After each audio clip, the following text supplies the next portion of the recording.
Okay, we're in the develop module. We know where everything is now. We have a decent idea of what it all does. A lot of things that you're going to see in all these places, again, not in order of the way you want to use them. When I first come into the develop module, if I'm working on individual images, the very, very first thing I always do is a lens correction. I always profile my lens because I want to correct for distortion and color issues across that lens. Um, every lens has a different distortion value, a different amount of vignetting, a different type of color output, which you can remove chromatic aberration and adjust your defringe down here, and then fully manually adjust your transform settings for your distortion, for vertical and horizontal position. Uh, keep everything visually clean and the lines nice and straight. That's where you're going to work on that. So that's the very first thing that I do. If for this shoot I've used the color checker profile, color checker passport, you make a color profile. Those are going to be under your camera calibration. So this is my second step when I'm working with my photos. If I've made a profile, I'll select it from this list.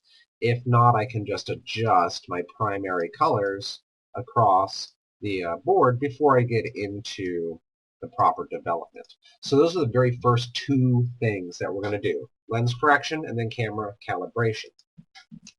Now, if we have a preset that we want to start with and work with that we've liked, we can go ahead over here. Let's say I know I want this to be a black and white image. So I can click on any one of these black and white style presets, and we'll see the navigator, if opened, will give us an example of what it will look like. If I click that preset, it comes over and applies it for us here. Control Z will undo what we've done and continue Control Z, Control Z, Control Z will step backwards every step that you've done, even through different photo selections. So let's say we want to go with this cream tone. There we go. We applied it.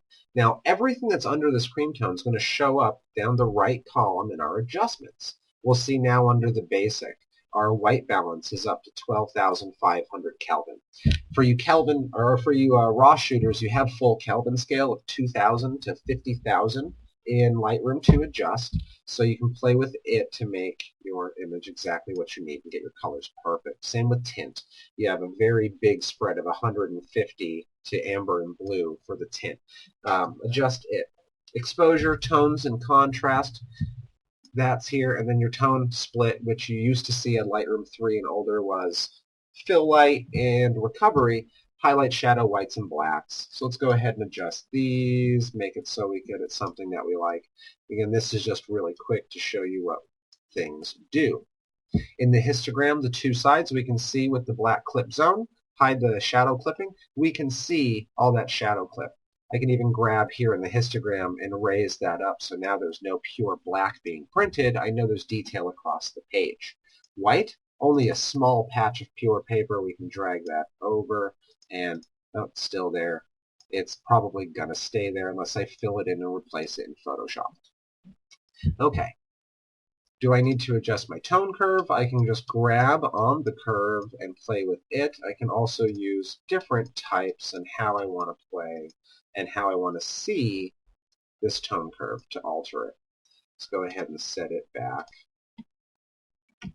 a few steps by Control Z, Control Z, or we can just type 0 into the value settings to balance it back out to where we want it. Okay. HSL, we're going to work with the black and white channels, not the colors, but this way we can adjust the black and white conversion and mix individual channels to black and white as we feel necessary. Detail. All right, detail, we're going to go one-to-one view, and on here find your point of main focus and adjust your sharpening.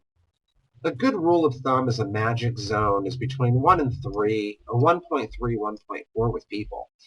And always, always, 1-to-1, because you need to see what sharpening is actually being done. Here you can't see the effect of the sharpening. Once you can, you're far too over-sharpened. So if we look, you can bring it way up here. That's far too over-sharpened. So I'm going to bring it back down and make it look somewhere that we actually really like. Same with noise reduction.